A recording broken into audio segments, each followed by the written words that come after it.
இந்த மண் எங்களின். கனேடிய தமிழ் வானொலியின் 24 மணி நேர தமிழ் ஒலிபரப்பு சிறப்பலை ஊடாக டொரண்டோவிலும் CTR24.com இணையதளம் ஊடாக உலக பரப்பெங்கும் நிகழ்ச்சிகளை கேட்டுக் கொண்டிருக்கின்றீர்கள்.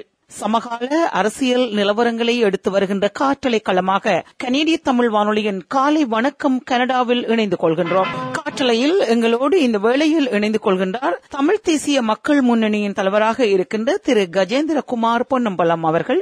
வரவேற்றுக் கொள்ளலாம். வணக்கம் திரு கஜேந்திரகுமார் அவர்களே. வணக்கம். எப்படி இருக்கின்றீர்கள்? நீண்ட காற்றலையின் பின்னர் நாங்கள் இணைந்திருக்கின்றோம். என்ன சொல்வது, இன்றைய கள நிலவரங்களை அவதானிக்கலாம். நான் நினைக்கிறேன் நேரத்தால 2.5-3 ஆண்டுகள் ஆகின்றன.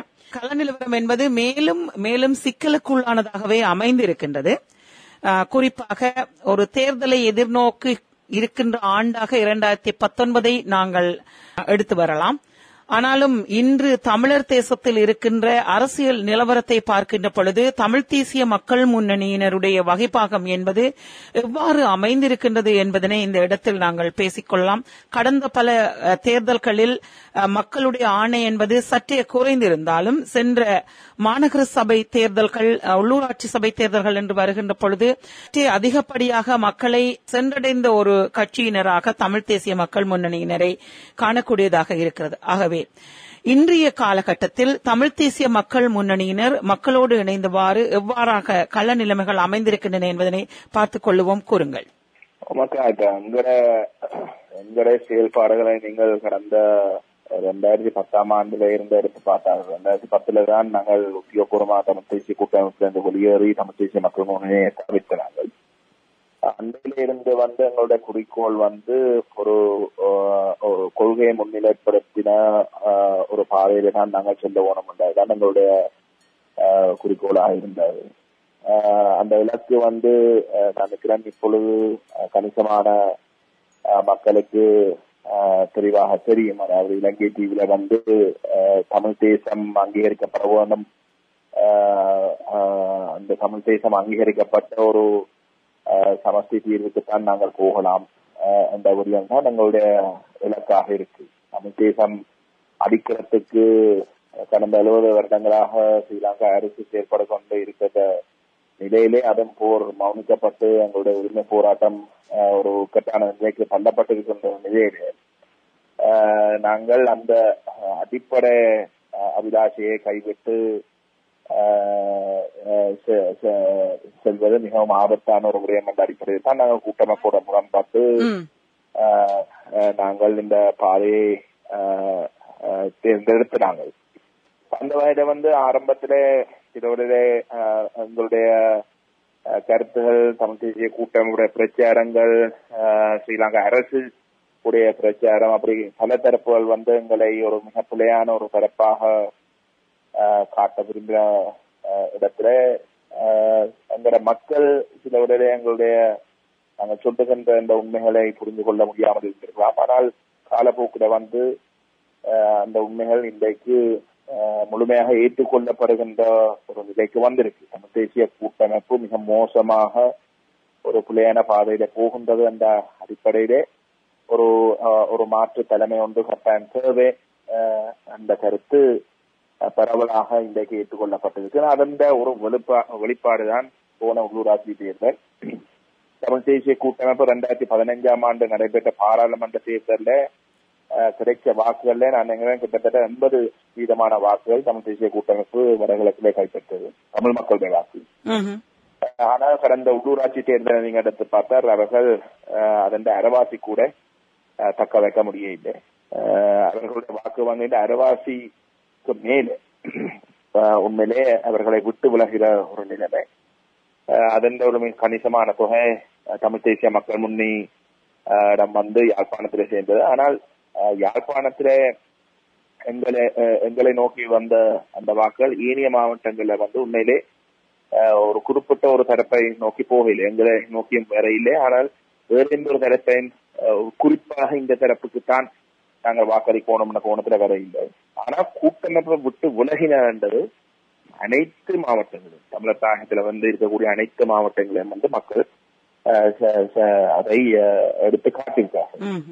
அப்ப இன்றைக்கு நான் நினைக்கிறேன் போன உள்ளூராட்சி தேர்தலில் கூட்டமைப்புக்கு கிடைச்ச சரிவு என்றதுக்கு விட தேர்தலுக்கு பிறகு அவர்கள் இபிடிபி, யூஎன்பி, எஸ்எல்எஃப்பி போன்ற கட்சிகள் இந்த போராட்டத்தை காட்டி கொடுத்த இல்லாட்டி போராட்டத்தை அழிக்கிறதுக்கு செயற்பட்ட தரப்புகளோடு இணைந்து எங்களை எப்படி என்றாலும் தோக்கடிக்கணும், நாங்கள் எந்த ஒரு கட்டத்திலையும் வந்து ஆட்சி அமைக்க கூடாது என்ற ஒரு காரணத்தின் நிமித்தம் அவர்கள் எந்த தூரத்துக்கு இந்த தமிழ் தேசத்திற்கு எதிராக செயல்படக்கூடிய தரப்புகளோட கூட சேர்ந்தாலும் பரவாயில்லை என்ற அடிப்படையிலே அவர்கள் அந்த ஆட்சி அமைக்கிறதுக்கு தவிசாளர் பதவியில பெறுவதற்கு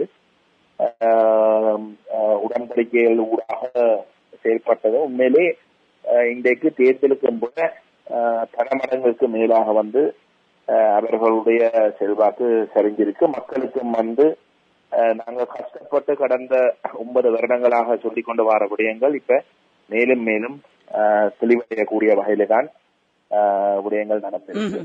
நான் இந்த இடத்தில் இருந்தே அடுத்த கேள்விக்கு வருகிறேன் திரு கஜேந்திரகுமார் அவர்களே. அதாவது நீங்கள் சொன்ன விடயங்களை நாங்கள் எல்லோருமே சீர்தூக்கி பார்க்கிறோம். உங்களோடும் தமிழ் தேசிய கூட்டமைப்போடும் மிக முக்கியமான 2 கட்சிகளாக பயணித்தவர்கள் தமிழ் மக்கள். அது நிலமாக இருக்கலாம், புலமாக இருக்கலாம். இந்த வேளையில் தான் இப்பொழுது தமிழ் மக்கள் கூட்டணி என்கின்ற ஒரு கட்சி திரு விக்னேஸ்வரன் அவர்களின் தலைமையில் உருவாகி இருக்கிறது. ஆகவே நீங்கள் சொன்ன இத்தனை அம்சங்களையும் இருவரும் இணைந்தால்தான் பெற்றுக்கொள்ளும். அதாவது தமிழரசு கட்சிக்கான எதிர்ப்பு என்பதில்லை தான் எங்களுடைய அரசியல். நான் நினைக்கிறேன் அதனை நீங்கள் தெளிவாகவே பல இடங்களில் கூறியிருக்கிறீர்கள். இன்று தமிழர் தேசத்திற்கு எதிரியாக யார் இருக்கிறார்களோ அவர்களுக்காக நாங்கள் ஒன்றிணைந்து கூட்டாக செயல்பட வேண்டிய மிக முக்கியமான காலம் கனிந்திருக்கிறது. ஆகவே இன்று புதிய கட்சிகள் பரிணாமம் பெறுகின்ற பொழுது தமிழ் தேசிய மக்கள் முன்னணியாகிய நீங்கள் சுவீகரித்துக் கொண்ட இத்தனை பலமும், அதாவது அடிப்படைகளை தாங்கி நிற்கின்ற மக்களுடைய வாக்குகளையும் அவர்களை தெளிவுபடுத்திய தன்மையும் இன்று தேசியத்தோடு இணைந்திருக்கின்றவர்களுக்குள் பிளவுபட்டு போதல் என்பதை நாங்கள் எந்த வகையில் சரிப்படுத்திக் கொள்ள வேண்டும், அதற்கான வழிவகைகள் என்ன என்பதில் மிகவும் குழம்பி போயிருக்கிறார்கள். அதில் நிலத்தில் இருக்கிற மக்களும் அவர்களோடு சேர்ந்து புலம்பெயர்ந்த மக்களும். ஆகவே இங்கேதான் கேள்விக்கான பதிலை நாங்கள் எதிர்பார்க்கிறோம். நீங்கள் தமிழ் மக்கள் கூட்டணியை என்ற ஒரு அமைப்பை பற்றி எனக்கு சொல்ல தெரியாது. ஆனால் நிச்சயமாக வந்து விக்னேஸ்வரன் ஐயா கடந்த 2015ஆம் ஆண்டுல இருந்து நாங்கள் 2010 இருந்து சொல்லிக் கொண்டு வர விடயங்களை அவரும் வந்து வெளியிட்டு வந்தார். அந்த வகையிலே வேறு எந்த ஒரு தரப்பும் அவருக்கு வந்து அவர் அந்த மாற்றத்தை வெளிக்கொண்டு வர தொடங்க நாங்கள் தான் உண்மையிலே அவரை பாராட்டி அவருடைய செயல்பாடுகளை வந்து முற்றுமுழுதாக ஈர்த்து பகிரங்கமாகவே வந்து அவர் இந்த பாதையில தொடர்ந்தும் செயல்படுவதாக இருந்தால் வந்து நாங்கள் அவரோட இணைந்து செயல்படுறதுக்கு தயாரான விடயத்தையும் வந்து நாங்கள் பல தலைவர்கள் வந்து சொல்லிக் கொண்டு வரோம். எங்களை பொறுத்தவரையில வந்து திரு விக்னேஸ்வரன் அவர்கள் தமிழ் தேசியத்தோட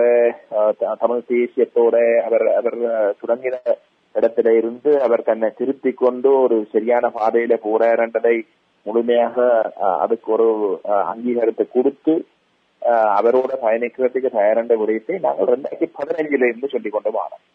ஆனா நீங்க இந்த கேள்வி கேட்கிற இடத்துல வந்து நீங்க ஒரு மிக முக்கியமான ஒரு விஷயத்தை சொன்னீங்க. அதுதான் முக்கியம். அதாவது தமிழ் தேசியத்தோட இருக்கக்கூடிய தரப்புகள் ஒன்றுபட போறோம் என்றதுல மாட்டு கருத்து இருக்க முடியாது. அந்த விடயத்துல வந்து நாங்கள் விக்னேஸ்வரன் பல தலைவர்கள் வந்து நாங்கள் சந்திச்சிருக்கிறோம். அவருக்கு எதிராக நம்பிக்கையில்லா தீர்மானம் கொண்டு வரதுக்கு முதல் உண்மையிலே தமிழ் மக்கள் பேரவே தொடங்கின நாள்ல இருந்து எங்களுக்கு அவரோட தனியா சந்திக்கக்கூடிய வாய்ப்புகள் கிடைக்கிற ஒவ்வொரு சந்தர்ப்பத்திலையும் வந்து நாங்கள் சொல்லியிருக்கோம், சார் நீங்கள் தொடர்ந்து கூட்டமைப்புகளை இருக்கிறதுல அர்த்தம் இல்லை, நீங்கள் ஒரு சரியான ஒரு தலைமைத்துவம் கொடுக்கக்கூடிய வகையில நீங்கள் தேசியத்தோட இருக்கக்கூடிய தரப்புகளை வந்து அரவணைத்து மற்றது தேசியத்தோட இருக்கக்கூடிய தரப்புகள் சொல்ற வந்து வெறுமனே அரசியல் கட்சிகள் மட்டும் இல்ல, தேசியத்தோட இருக்கக்கூடிய நபர்கள் எத்தனையோ பேர் இருக்கிற வந்து சில வழியிலே கடந்த காலங்கள்ல வந்து அரசியலுக்குள்ள வர விரும்பாத தரப்புகள் இந்த சூழ்நிலையில வந்து தங்களோட பங்களிப்பை செய்வதற்கு தயாராக இருக்கக்கூடும். அப்படிப்பட்ட இதுவரைக்கும் நாங்கள் அரவணைக்க முடியாத தரப்புகள் எல்லாரையும் உள்வாங்கி நீங்கள் அந்த தலைமைத்துவத்தை கொடுக்கறதுக்கு நீங்க முன் வருவோம், அதுல நாங்களும் பங்காளிகளா வருவோம் என்ற விஷயத்தை நாங்க தடவை சொல்லியிருக்கோம். இந்த கட்சி தொடங்குற விஷயத்துல கூட வந்து இப்ப சிலர் யோசிக்கலாம், நாங்கள் 2010 இருந்து சொல்லிக்கொண்ட வார விஷயத்தை தான் விக்னேஸ்வரன் ஐயா சொல்றாரு. அவர் புதுசா ஒன்று சொல்ல அப்படி இருக்க ஏன் அவருக்கு ஒரு புதிய கட்சி? அவர் ஏற்கனவே நாங்கள் ஒரு மாற்றாக எங்களை அடையாளப்படுத்தி இருக்கிற ஒரு இடத்துல எங்களோட சேர்ந்து நாங்கள் இந்த அணியை பலப்படுத்தியிருக்காங்க. நாங்கள் அப்படி யோசிச்சோம். எங்களை பொறுத்தவரையில அவருக்கு ஒரு தனி கட்சி ஒன்று அவர் தனக்கென்று ஒரு பலம் ஒன்று தேவை என்று நிற்கிறதாக இருந்தால் எங்களுக்கு அதுவும் ஒரு பிரச்சனை இருக்கு. அப்ப எங்களை பொறுத்தவரையில நாங்கள் மட்டும்தான் இருக்கணும், வேற எவரும் இருக்கக்கூடாது, இல்லாட்டி நாங்கள் விக்னேஸ்வரன் ஐயாவோட சேரக்கூடாது, ஏதோ நாங்கள் மட்டும்தான் விஷயங்களை சாதிக்குவோம் மனோபான்மையிலே செயல்படுற ஆக்கள் இல்லை. ஆனால் நாங்கள் சேர போற தரப்புகள் உண்மையிலே தீசியத்தோடு இருக்கக்கூடிய தரப்புகளாக இருக்குவோம். இன்றைக்கு நாங்கள் ஆரம்பத்திலிருந்து நாங்கள் சொல்லிக் கொண்டு வாரோம். பலர் எங்கள்கிட்ட இந்த கேள்வியை கேட்கிறோம். நீங்கள் சரி, உங்களோட கொள்கை எல்லாம் திறமான கொள்கை, எழுதுறதுக்கு திறம் எந்த தூரத்துக்கு நடைமுறை சாத்தியம் என்ற விடயங்கள் எல்லாம் கேட்கிறது. அதுக்கு நாங்கள் நெடுகளும் சொல்லிக் கொண்டு வர ஒரு விடயம், இந்த வல்லரசுகளோட போட்டியில நாங்கள் பேரம் பேசுறதுக்கு தயாராக இருக்க வேணும். வெறுமனே அந்த வல்லரசுகளுடைய நிலங்களை மட்டும் அடைகிற வகையிலே நாங்கள் அவர்களுடைய நிகழ்ச்சிகளுக்குள்ள போய் இழுபட்டு கொண்டு போற ஒரு தரப்பாக இருக்கக்கூடாது. தமிழ் தேசிய கூட்டமைப்பு அந்த மிகப்பெரிய பிழையை செய்யுது. தமிழ் மக்களுடைய நிலங்களை கைவிட்டு விட்டு வல்லரசுடைய நிலங்களுக்கு பின்னாலே நிபந்தனை இல்லாத வகையில அவர்கள் செயல்படுறதான் நாங்கள் எத்தனையோ சந்தர்ப்பங்களை கைவிட வேண்டியிருந்த இந்த விடயத்தை நாங்கள் சொல்லிக் கொண்டு வா. அப்ப எங்களை பொறுத்தவரையில அந்த பூகோள அரசியல் விடயத்தை கையாளக்கூடிய உறுதியான தரப்புகளை தான் நாங்கள் சேர்த்துக்கொண்டு இந்த பயணத்துல போவோம். அந்த விடயத்தை நாங்கள் விக்னேஸ்வரனியாக சொல்லியிருக்கோம். எங்களை பொறுத்தவரையில நீங்கள் குறிப்பாக சொன்னால் இன்றைக்கு திரு விக்னேஸ்வரன் அவர்களோடு நாங்கள் ஒன்றிணைய முடியாத ஒரு நிலைக்கு தள்ளப்பட்டிருக்கிறதுக்கான காரணம், திரு விக்னேஸ்வரன் அவர்கள் இபிஆர்எல்எஃப் எங்களுக்கும் கூட இபிஆர்எல்எஃப் கூட்டு சேர்றதுதான் விரும்புறாரு. அதான் இந்தியா யதார்த்தம். இபிஆர்எல்எஃப் யார்? போன உள்ளூர் இப்ப நாங்க தமிழ் தேசிய கூட்டமைப்பை பத்தி பிழை சொல்றோம்னா அந்த பிள்ளைகளுக்கு ஒரு நியாயம் இருக்கணும். நாங்க கூட்டமைப்பை போய் இபிடிபி யூஎன்பி எஸ்எல்எஸ்பி போன்ற தரப்புகளோட கூட்டு சேர்ற பிள்ளை என்று சொல்றோம்னா அந்த பிள்ளை கூட்டமைப்பு செய்யலாம், இபிஆர்எல்எஃப் செய்தாத பிள்ளை இல்லை என்று சொல்ல இல்லாதானே? ஒரு நியாயம் இருக்கணும் தானே நாங்கள் ஒரு தரப்பை பற்றி குறைச்சோம்னா. அப்ப அதே பிள்ளைகள் தமிழ் தேசிய கூட்டமைப்பு செய்த அதே பிள்ளைகளை போன உள்ளூராட்சி தேர்தலுக்கு பிறகு இபிஆர்எல்எஃப் வவுனியால செய்தது.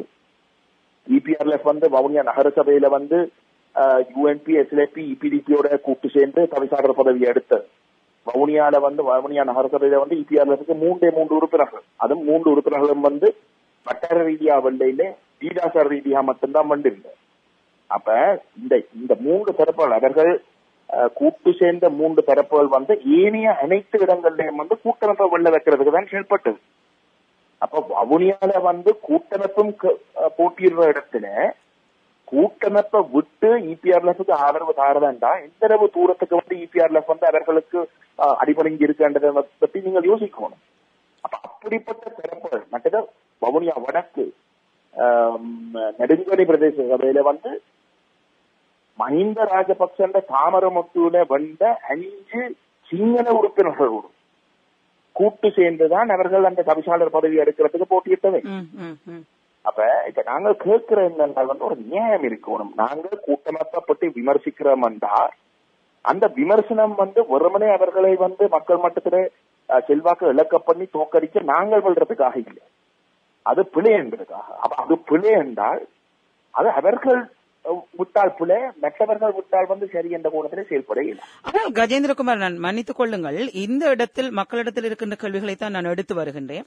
நீங்கள் சொல்கின்ற இந்த விடயங்கள் எல்லாவற்றையும் நீங்கள் தொடர்ச்சியாக சென்ற காலங்களிலேயே சொல்லி வந்திருக்கிறீர்கள். ஆனால் இந்த உள்ளூராட்சி சபை தேர்தல் வருகின்ற பொழுது சுரேஷ் அணியினரோடு ஒரு உடன்படிக்கைக்கு நீங்கள் அவர்கள் அதன் பின்னர் அவர்கள் உங்களை விட்டு சென்றார்கள் என்பது நாங்கள் தெரிந்தது. ஆனால் அதற்கு முன்னர் இத்தனை குற்றச்சாட்டுகளையும் கொண்ட தமிழ் தேசியத்தின்பால் நகர்த்தி செல்கின்றவர்களோடான ஒரு கூட்டணியை ஏதோ ஒரு வகையில் மக்கள் நலன் கருதி நீங்கள் தேர்தல் கூட்டாக இணைத்துக் கொள்ள வேண்டும் என்ற முடிவிற்கு வந்திருந்தீர்கள் தானே? இது நான் சொல்ற குற்றச்சாட்டுகளுக்கு அந்த தேர்தலுக்கு பிறகுதானே. ஆமா, ஆனால் அந்த தேர்தலுக்கு முதல் வந்து உண்மையிலே நாங்க இபிஆர் கூட சேர்றதுக்கு விரும்புகிறோம். பலர் வந்து எங்களுக்கு இபிஆர் கூட சேராதீங்கோ, அவர்களுக்கு செல்வாக்கு இல்ல, உங்களுக்கு இருக்கக்கூடிய நல்ல பேர் கூட வந்து இழக்க வேண்டிய ஒரு இடத்துக்கு தள்ளப்படும் என்ற பலர் எங்களுக்கு சொல்ல வந்து எங்களுடைய கருத்தாக இருந்தா வந்து திரும்பிக் கொண்டு வர தரப்பை வந்து நாங்கள் வந்து கைவிடக்கூடாது. அதனைத்தான் கஜேந்திரகுமார் நாங்கள் கேட்கிறோம். அதாவது மீண்டும் அவர்கள் இவ்வாறான விடயங்களை செய்கின்ற பொழுது இன்று மக்கள் நலன் கருதி ஏதோ ஒரு வகையில் ஒரு ஒப்பந்தத்தின் ஊடாக அனைவரையும் ஒரு வழியில் கொண்டு வரக்கூடிய வாய்ப்பை பெற்றுக்கொள்ளக்கூடிய ஒரு சாதகமான சூழலை உங்களால் உருவாக்க முடியாதா? எத்தனை முறை நாங்கள் மன்னிக்க போறோம்? ஒரு மன்னிப்பு கொடுக்கறதுக்கு வந்து ஒரு எல்லை இருக்குத்தானே. ஒரு மன்னிப்பு கொடுக்கறதுக்கும் ஒரு எல்லை இருக்குத்தானே. போன உள்ளூராட்சி தேர்தல்ல வந்து இபிஆர்ல பங்கர முதுகுல குத்தி போய் ஆனந்த சங்கரியோட சேர்ந்தது. ஏன் ஆனந்த சங்கரியோட சேர்ந்தது? எங்களோட சேர்றதுக்கு தமிழ் மக்கள் பேரவையில ஒரு கூட்டம் நவம்பர் 5ஆம் தேதி நடக்க இபிஆர்ல வந்து அந்த கூட்டத்துல கூட வந்து உதயசூரியன் சின்னத்துல போட்டியிட்டார்னா நல்லமண்ட பேரவையில வந்து அந்த விஷயத்தை எழுப்ப தமிழ் மக்கள் பேரவையில வந்து ஒரு தீர்மானம் எடுக்கப்பட்டது. இபிஆர்ல தவிர மற்ற மிகப்பெரிய பெரும்பான்மையானவர்கள் தமிழர் விடுதலை கூட்டணியோட எந்த விதமான தொடர்பும் வச்சிருக்க கூடாது. அது அது ஒரு பொது சின்னம் இல்ல, அது ஒரு கட்சியினுடைய சின்னம். அந்த கட்சி முற்றுமுழுதாக வந்து ஆனந்த சங்கரி கையில இருக்கு. தமிழ் தேசிய கூட்டம் போல கொள்கைக்கும் விட மோசமான ஒரு கொள்கையை வச்சிருக்க ஒரு தரப்போட வந்து நாங்க கூட்டமைப்பை தோக்கடிக்கிறதுக்காக கூட்டு சேரையில என்ற ஒரு முடிவெடுத்து இபிஆர்எஸும் தமிழ் காங்கிரசும் இணைந்து நாங்கள் ஒரு பொது சின்னத்தையும் பொது பேரையும் வந்து எடுக்கணும் என்ற ஒரு முடிவு எடுக்கப்பட்டது. எப்ப 2017 நவம்பர் 5ஆம் தேதி தமிழ் மக்கள் பேரவை வந்து தேர்தலுக்கு முதல் கூடின பொழுது அதன் பிரகாரம் வந்து நாங்கள் எங்களுக்கு ஒரு பொறுப்பு வழங்கப்பட்டது வந்து ஒரு எம்ஓயு வந்து தயாரிக்கிறோம். நாங்கள் அந்த எம்ஓயுவை வந்து தயாரிச்சோம். எம்ஓயுவை தயாரிச்சு போட்டு நாங்கள் அதுல ஒரு நிபந்தனையை போட்டலாம். என்னென்றால் இப்ப நாங்கள் வந்து தமிழ் மக்கள் பேரவை இந்த 28 அடிப்படையில தான் தீர்வு எப்படி எந்தெந்த வகையில வந்து நாங்கள் செயல்படணும் எல்லாம் எடுத்துல போட்டு இப்ப நாங்கள் ஒரு விஷயத்த வந்து இன்றைக்கு நாங்கள் எடுத்துல போடுறோம்டாக்கா சில முறையில வந்து இன்னும் ஒரு 5 வருஷத்திலேயோ 10 வருஷத்துல வந்து இன்றைக்கு எங்களுக்கு தெரியாத ஒரு நிலைமை வரலாம். நாங்கள் இன்றைக்கு வந்து கற்பனை பண்ண முடியாத ஒரு விஷயத்துக்கு நாங்கள் முகம் கொடுக்க வேண்டி வரலாம். அப்ப அப்படிப்பட்ட ஒரு இடத்துல வந்து சில உடனே நாங்கள் இந்த ஒப்பந்தத்துல வந்து நாங்கள் நினைக்காத ஒரு விஷயத்துக்கு முகம் கொடுக்கிற இடத்துல நாங்கள் என்ன அடிப்படையில அந்த முடிவு எடுக்க போறோம் என்ற கேள்வி எழுப்பப்படுகிறது. அந்த இடத்துல வந்து நாங்கள் ஒரு நிபந்தனை போடுறோம். கன்சென்சஸின் அடிப்படையில் தான் அந்த முடிவுகள் எடுக்கப்பட வேண்டும் என்றால் அத்தனை தரப்பும் இந்த ஒப்பந்தத்துக்கு கையொப்பமிடுற அத்தனை தரப்புகளும் இணைந்த பட்சத்திலே தான் ஒரு விஷயத்தை செய்யலாம்.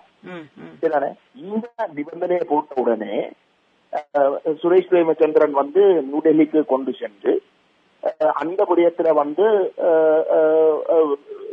முடிவுகள் எடுக்கப்பட்டு அவர் திரும்பி வார இடத்துல வந்து அவர் முடிவெடுக்கிறார் வந்து நான் உதயசூரியனோடு தான் போட வேண்டும். இப்ப நான் கேட்கிறேன், நாங்கள் சொல்றோம் வந்து நாங்கள் பேரம் பேச வேண்டியதை வந்து இந்த வல்லரசோட குறிப்பாக சொன்னால் இந்தியா மேற்கு நாடுகள் போன்ற தரப்புகளோட தான் நாங்கள் பேரம் பேசணும். ஸ்ரீலங்கா அரசோட போய் கதைச்சோம் ஒன்றுமே நாங்கள் சாதிக்க போறது நிச்சயமாக. இந்த பூகோள போட்டியை பயன்படுத்தி இந்த வல்லரசுகள் வந்து தமிழ் அரசியல பாவிக்க வடிக்கிற இடத்துல தங்களுடைய தேவைக்காக நாங்களும் வந்து எங்களுடைய நிலங்களை வந்து முன்னிலைப்படுத்தி பேரம் பேசித்தான் நாங்கள் ஒரு புள்ளியில வந்து சந்திக்க வேண்டி இருக்கு. அது மிக முக்கியம். அங்கதான் கூட்டமைப்பு பிளவிடுது. கூட்டமைப்பு வந்து அந்த வல்லரசு விரும்பினபடியே வந்து மக்களுடைய நிலங்கள் கைவிட்டு போட்டு நிபந்தனை இல்லாத ஆதரவை வந்து அவர்கள் விரும்பினபடி வழங்கி கொண்டு வருகிறோம்.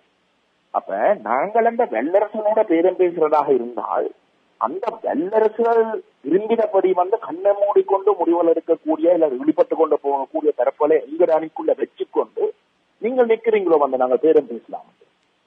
இபிஆர்ல பணி வந்து போன உள்ளூராட்சி தேர்தலில் எங்களோட சேராமல் ஆனந்த சங்கரியோட சேர்ந்தால் நிச்சயமாக தோல்வி அடைவினம் வந்து திரு சுரேஷ் பிரேமச்சந்திரனுக்கு நன்றாக தெரியும். உண்மையிலே சுரேஷ் பிரேமச்சந்திரன் வந்து சங்கரியோட எங்களை விட்டு சங்கரியோட போறதை வந்து விரும்பவில்லை. அவருடைய வன்னி மாவட்ட பாராளுமன்ற உறுப்பினர் சிவசக்தி ஆனந்தனும் மட்டக்களப்பு மாகாண சபை உறுப்பினர் துரரத்னமும் தான் இதுல வந்து கடும்படியாக இருந்த இந்த கூட்டணியோடு தான் போகணும்.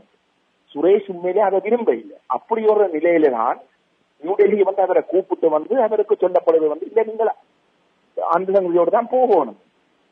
நான் கேட்கிறேன், தனக்கு வந்து ஒரு அரசியல் தற்கொலை என்று தெரிஞ்சு கொண்டு இந்தியா வெறுமனே இந்தியா கேட்டதுக்காக அவர் அந்த முடிவை எடுக்கிறாராக இருந்தால் எப்படி அப்படி அந்த அளவு தூரத்துக்கு இந்தியாவுக்கு கடமைப்பட்டு இருக்கிறவரை எங்களோட வச்சு கொண்டு நாங்கள் இந்தியாவோட பேரம் பேசுறது?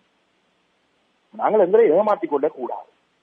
என்னை பொறுத்தவரையில வந்து நாங்கள் இந்த அரசியலுக்குள்ள இறங்கினது வெல்ற தோக்குறதுக்கு அப்பால்.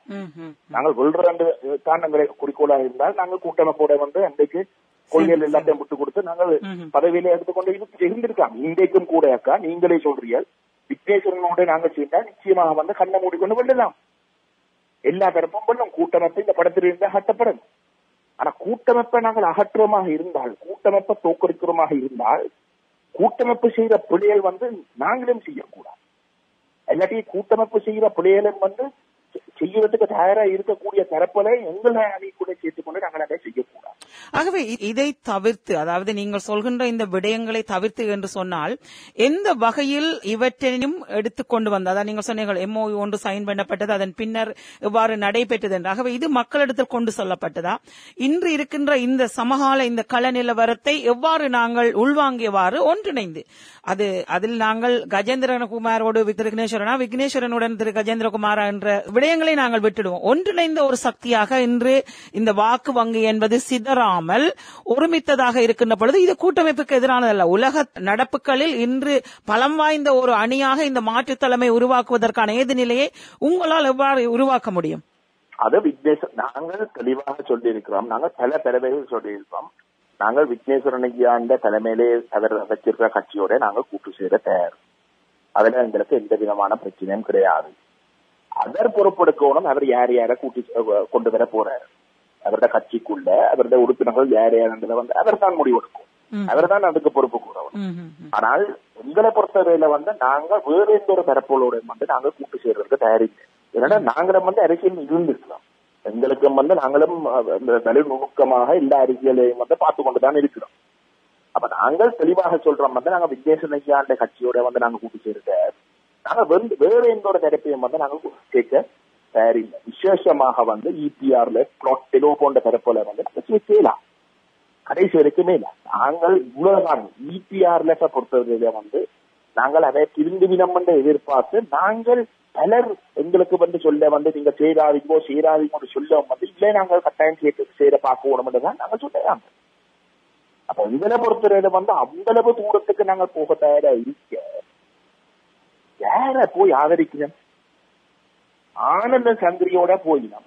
ஆனந்த சங்கரி இந்த கொழும்புல நடந்த அக்டோபர் 26 ரணில் விக்ரமசிங்க நீக்கி மஹிந்த ராஜபக்ச பிரதமராக்கின கையோட அடுத்த நாள் இந்த ஆனந்த சங்கரி போய் மஹிந்த ராஜபக்ச சந்திச்சு கை கொடுத்து ஒரு மாற்றம் ஒன்று தேவை என்று சொல்றேன்.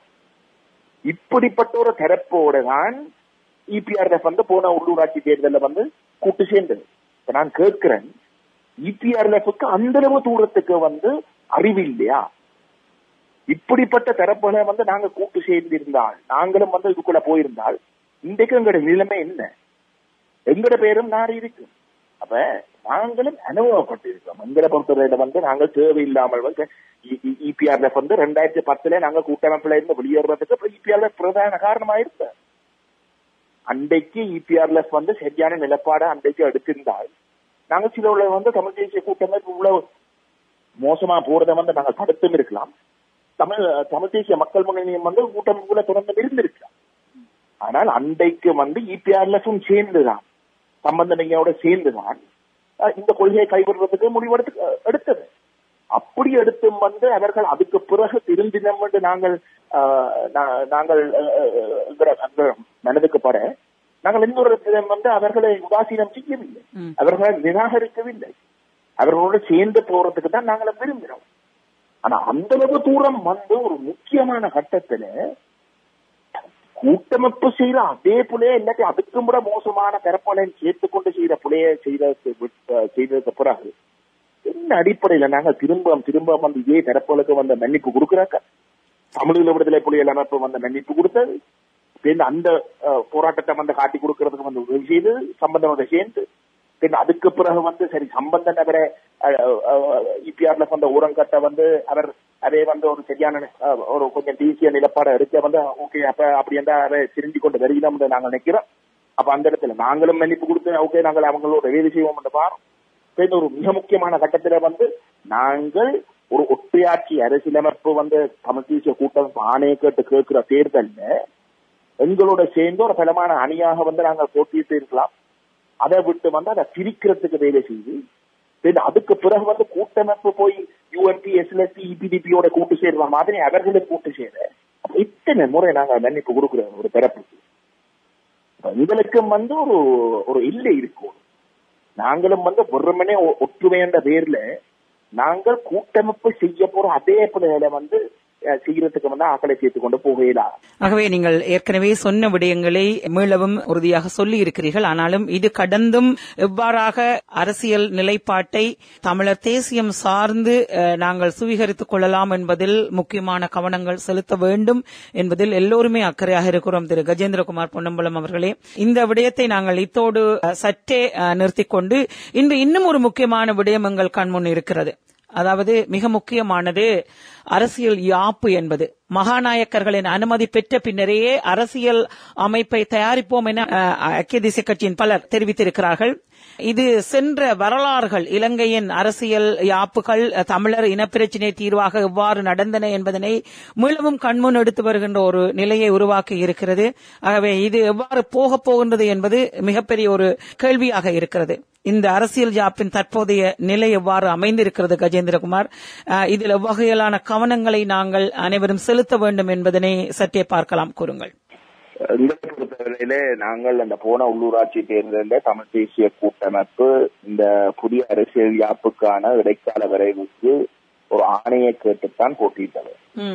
அந்த இடத்துல வந்து தமிழ் தேசிய கூட்டமைப்புடைய தலைமைக்குழுவிடம் மிக தெளிவாக வந்து மக்களிடம் சொல்லி இருந்தது, தங்களுடைய வாக்கு வங்கியில வந்து ஒரு சரிவு ஏற்பட்டால் இந்த அரசியலமைப்பை தாங்கள் தொடர்ந்து கடைபிடிக்க முடியாது, முன்னெடுக்க முடியாமல் போகிடும். ஆகவே தங்களுக்கு ஒரு பலமான ஆணையை வழங்க சொல்லித்தான் கூட்டமைப்பு வந்து போன உள்ளூராட்சியிலே போட்டியிட்டது. அப்படி சொல்லியும் வந்து நான் ஏற்கனவே குறிப்பிட்டத போல வந்து கூட்டமைப்புடைய வாக்கு வங்கியில அரைவாசிக்கு மேல வந்து சரிந்தது. அப்ப நாங்கள் அதுக்கு பிறகு அந்த தேர்தலுக்கு பிறகு நாங்கள் எதிர்பார்த்தோம் அந்த அரசியலமைப்பு அந்த விடயத்தை வந்து கைவிடுகிறோம்.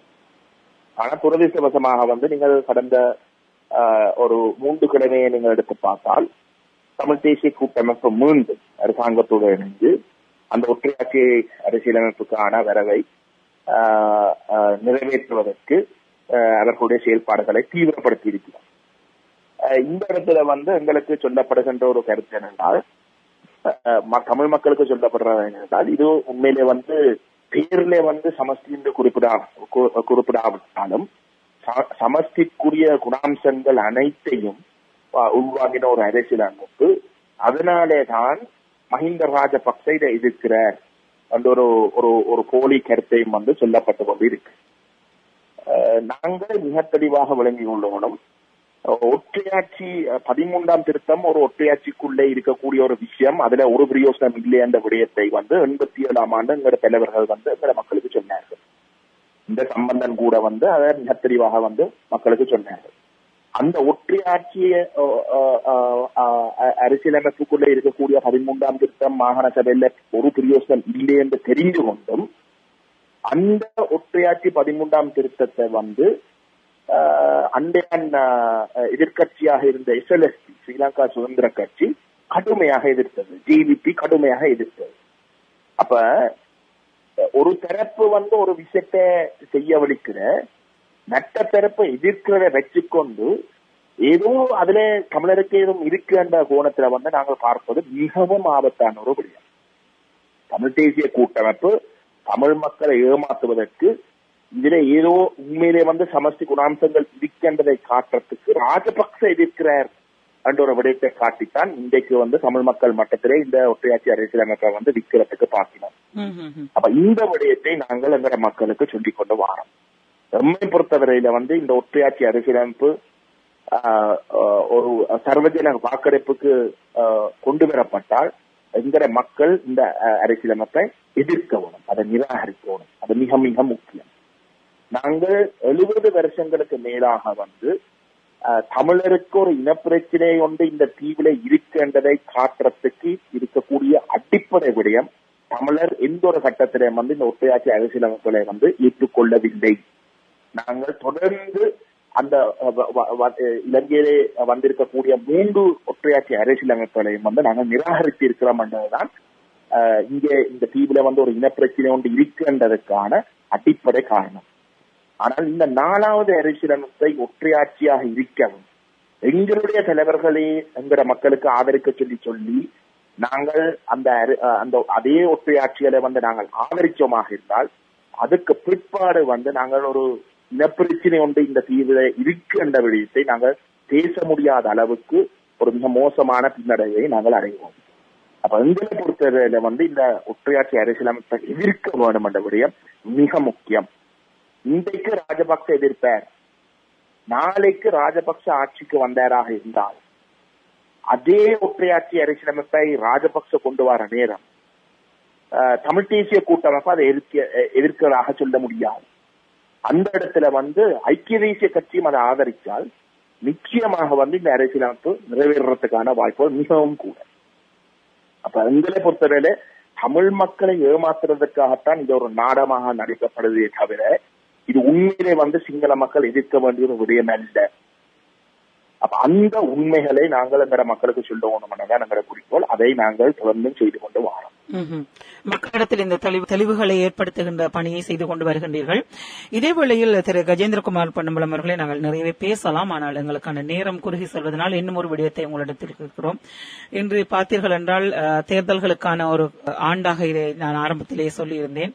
அதற்கு முன்னதாக வடமாகாண சபை கலைக்கப்பட்டு இப்பொழுது ஒரு ஆளுநரை அங்கே நியமித்திருக்கிறார்கள். வடமாகாணத்தில் தமிழர் என்று சொல்லப்படுகின்ற ஒரு ஆளுநருடைய வருகை அமைந்திருக்கிறது. நீங்கள் எவ்வாறு பார்க்கிறீர்கள்? ஒரு தமிழராக ஒரு ஆளுநரை அங்கே நியமித்திருக்கின்ற செயல்பாடும் அவருடைய சமகால நடவடிக்கைகளையும் தமிழ் தேசிய மக்கள் முன்னணியாக நீங்கள் எவ்வாறு கவனித்துக் கொள்கிறீர்கள்? இது மன்னர்கள் சம்பந்தப்பட்ட ஒரு விடயம் அல்ல. இதை பொறுத்தவரையில இந்த ஆளுநர் திரு ராகவன் அவர்கள் ஒரு நல்ல மனிதராக இருக்கலாம், ஒரு சிறந்த கல்விமானாக இருக்கலாம். அது இல்லை எங்களை பிரச்சனை. அவர் ஒரு ஆளுநராக அதே ஒரு தமிழ், சிங்களம், ஒரு ராணுவ அதிகாரி யாராக இருந்தாலும் இந்த ஆளுநர் ஜனாதிபதியால் நியமிக்கப்படுறவர். இன்றைக்கு இந்த ஜனாதிபதி எப்படிப்பட்டவர் என்றது உலகம் அறியக்கூடியதாக இருக்கு. அவருடைய விருப்பத்தின் பிரகாரம் தான் ஒரு ஆளுநர் நியமிக்கப்படுறார். தமிழ் மக்களால் நியமிக்கப்பட்டவர் அல்ல. அந்த ஆளுநர் அந்த ஜனாதிபதியின் விருப்பத்தை மீறி செயல்பட்டால் அவர் அந்த பதவியிலிருந்து நீக்கப்படுவார். துரதிருஷ்டவசமாக ஒற்றையாட்சி அரசியலமைப்புக்கு இந்த 13ஆம் திருத்தம், இந்த மாகாண சபையில உருவாக்கின 13ஆம் திருத்தத்துல ஆளுநருடைய கையில தான் இன்றைக்கு மாகாணங்களுக்கு வழங்கப்பட்ட அதிகாரங்கள் அனைத்துமே இருக்கு. அப்ப ஆளுநருடைய கையில அந்த அதிகாரங்கள் இருக்கிற பட்சத்துல நாங்கள் ஒரு தமிழர் நியமிக்கப்பட்டிருக்கார் என்ற ஒரு காரணத்தை காட்டி அவரும் ஒரு சிறந்த ஒரு மனிதராக தன்னை காட்டி எங்களை மறைமுகமாக ஒரு ஒற்றையாட்சி அரசியலமைப்புக்குள்ளே 13ஆம் திருத்தத்துக்குள்ளே இருக்கக்கூடிய ஒரு ஆளுநர் என்ற பிரச்சனைக்குரிய அந்த அந்த பதவியை அங்கீகரிக்கிற கோணத்துல அரசாங்கம் முன்னெடுக்கிற ஒரு திட்டத்துக்குள்ள நாங்கள் அந்த அந்த சதிக்குள்ள நாங்கள் விடக்கூடாது. எங்களை பொறுத்தவரையில இது நபர்கள் சார்ந்த விஷயம் இல்லை. இன்றைக்கு திரு ராகவன் அவர்கள் தமிழ் மக்கள் விரும்பினபடி நான் கேள்விப்பட்டிருக்கேன். அவர் தேசம் என்ற வார்த்தையை தான் பாவிக்கிறேன். தமிழ் மக்கள் விரும்பினபடி அவர் கதைக்கலாம். ஆனா நாளைக்கு அவர் அந்த பதவியிலிருந்து நீக்கப்பட்டு வேறொருவர் வந்தார்.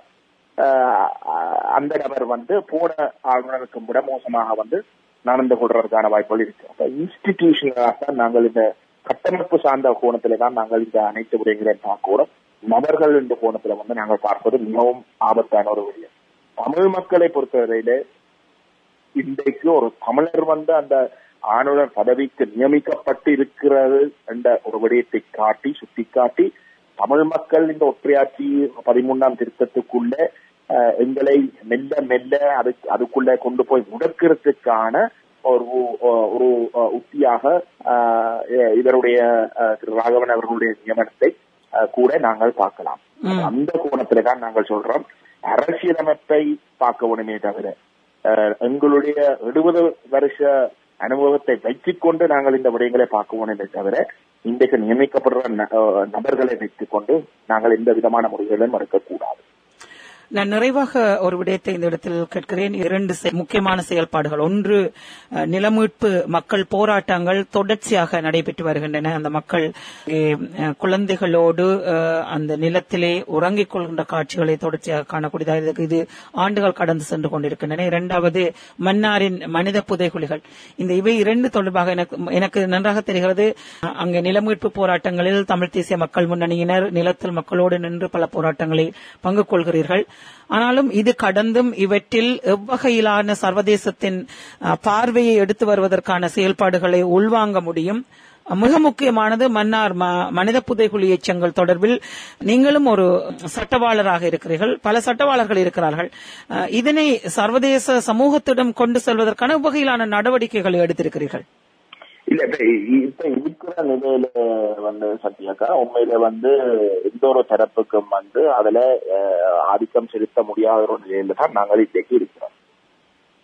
அப்ப நாங்கள் இப்ப அது மன்னர் புதைக்குழியலை பொறுத்தவரையில நாங்கள் அதை போர்ல நடைபெற்ற ஒரு இன அழிப்புன்ற ஒரு அங்கமாகத்தான் பார்க்கணுமே தவிர நாங்கள் அதை தனிச்சு பார்க்கறது பொருத்தம் இல்லையதான் எங்களுடைய கருத்து. ஆனா துரதிர்ஷ்டவசமாக நாங்களே ஒரு உள்ளக விசாரணையை ஏற்றுக்கொண்டு திரு கஜேந்திரகுமார் பொன்னம்பலம் அவர்கள் இணைந்திருந்தார்கள். இடையில் அவருடைய இணைப்பு துண்டிக்கப்பட்டது. நான் மீண்டும் அவரை காற்றலையில் அழைத்து வந்திருக்கின்றேன். கஜேந்திரகுமார், நீங்கள் இந்த மனித புதைகுழி எச்சங்கள் போரின் பின்னரான ஒரு செயல்பாடாகவே தொடர்ச்சியாக நாங்கள் கவனித்துக் கொண்டிருக்கிறோம். அது அன்றிலிருந்து செயல்பட்டவைதான் என்பதனை நாங்கள் உணர்ந்து கொள்ளக்கூடியதாக இருந்தது. ஆனாலும் இவற்றை எவ்வாறு நாங்கள் சர்வதேச சமூகத்திடம் கொண்டு செல்வது எங்களுக்கான நீதிக்கு என்ற விடயத்தை கேட்டிருந்தோம். நீங்கள் சொல்லிக் கொண்டிருந்தீர்கள், இடையிலே எங்களுடைய இணைப்பு துண்டிக்கப்பட்டது. கூறுங்கள் நீங்கள் தொடர்ச்சியாக.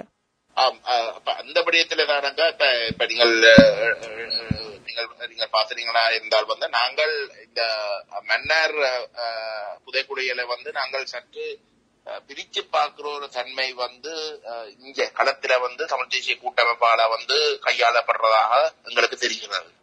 இப்படிப்பட்ட ஆபத்துகள் உண்மையிலே இந்த விடயத்துல நாங்கள் இந்த புதைக்குழியல் என்ற விஷயத்தை நாங்கள் ஸ்ரீலங்கா அரசாங்கமே கையாளுற விஷயத்துல நாங்கள் அனுமதிக்கலாமாக இருந்தால் நிச்சயமாக நாங்கள் போர்ல நடந்த ஏனைய விடயங்கள்லையும் நாங்கள் வித்தியாசமாக பார்க்க வேண்டிய தேவை இல்லை என்ற ஒரு கருத்து தான் மேலும்.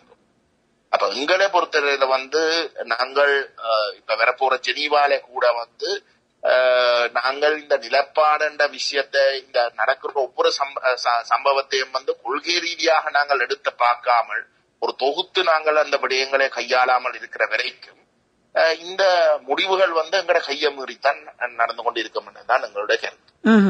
நிறைவாக இன்னும் ஒரே ஒரு விடயம், இன்றைய சர்வதேச சூழலில் குறிப்பாக தமிழ் தேசிய மக்கள் முன்னணியினர், ஆரம்ப கேள்வியில் இருந்தே வருகிறேன், தமிழ் தேசிய மக்கள் முன்னணியினருடைய தற்சமயத்தின் பலம் என்பதை சர்வதேசம் உணரத் தொடங்கியிருப்பதாக நீங்கள் உணர்கிறீர்களா? எவ்வாறு சர்வதேசத்தின் அணுகுமுறை உங்களோடு இருக்கின்றது என்பதனை அறிந்து கொள்ளக்கூடியதாக இருக்கிறதா? இல்ல, சர்வதேச சமூகமாக எங்களோட கடந்த 2015ஆம் ஆண்டுல இருந்து எங்களோட ஒரு கணிசமான அளவுக்கு எங்களோட பேசிக்கொண்டு இருக்கிறோம். தேர்தல்ல 2015 தோத்தாலும் கூட அவர்கள் பல விடயங்கள் சம்பந்தமாக எங்களோட கதைச்சு கொண்டு இருக்கிறோம். நிச்சயமாக போன உள்ளூராட்சி சபை தேர்தலுக்கு பிற்பாடு அந்த உறவுகள் என்றதை ஒரு மேல்மட்டத்தில நடைபெறுகின்ற ஒரு நிலைமைதான் நாங்கள் காணக்கூடியதாக இருக்கின்றது.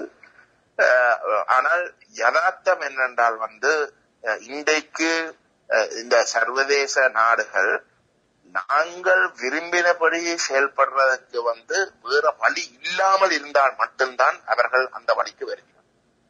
அவர்களுக்கு ஒரு சுகமான வழியில இந்த விஷயங்களை கையாளுறதுக்கு எங்கட தரப்பில இருந்து, அதாவது பாதிக்கப்பட்ட மக்களுடைய தரப்பில இருந்து கொண்டு பிரதிநிதிகள் என்று சொல்லக்கூடிய தரப்புகள் இருக்கிற வரைக்கும் நிச்சயமாக அவர்கள் அந்த சுகமான வழியை தாங்கள் விரும்பின தமிழ் மக்களை பாவிச்சு கைவிடுற ஒரு வழியிலே தான் அவர்கள் செல்வார்கள். ஆனால் எங்களை சந்திக்கிற பட்சத்துல நாங்கள் எங்கட கருத்துக்களை ஆணித்தரமாக சொல்லிக் கொண்டுதான் வாரம். வரப்போகின்ற இந்த வருஷத்துக்குள்ள வரக்கூடிய தேர்தல்கள்ல அந்த நிலைமையை மாறினால் இதே நாடுகளுக்கு நன்றாக தெரியும் தற்சயமா இப்ப நாங்கள் தமிழ் தேசிய மக்கள் முன்னணி அந்த தீர்மானிக்கிற ஒரு தலைமை கொடுக்கக்கூடிய ஒரு இடத்துல இருந்தால் எங்கள் நிலைப்பாடு எப்படி இருக்கும் என்பது அவர்களுக்கு நன்றாக தெரியும். ஆகவே பலம் என்பது மீண்டும் மக்களிடமே கையொலிக்கப்பட்டிருக்கிறது. அந்த மக்களை பிளவுபடுத்தாமல் ஒரு சேர்ந்த சக்தியாக நாங்கள் உருவாக்க வேண்டிய பொறுப்பு நான் நினைக்கிறேன் முதன்மையாக உங்களிடமும் அனைவரிடமும் இருக்கிறது. நாங்கள் தொடர்ந்தும் பயணிப்போம், நிறையவே பேசலாம். இன்று இந்த நேர்காணலுக்கு நன்றி கூறிக்கொண்டு இப்பொழுது விடைபெறுகிறேன். நன்றி திரு கஜேந்திரகுமார் பொன்னம்பலம் அவர்களே. மீண்டும் பேசுவோம். நன்றி, வணக்கம். வணக்கம். கனடி தமிழ் வானொலியின் காற்றலையில் இதுவரை எங்களோடு இணைந்திருந்தார் தமிழ் தேசிய மக்கள் முன்னணியின் தலைவர் திரு கஜேந்திரகுமார் பொன்னம்பலம் அவர்கள். இது கனேடிய தமிழ் வானொலியின் 24 மணி நேர தமிழ் ஒலிபரப்பு.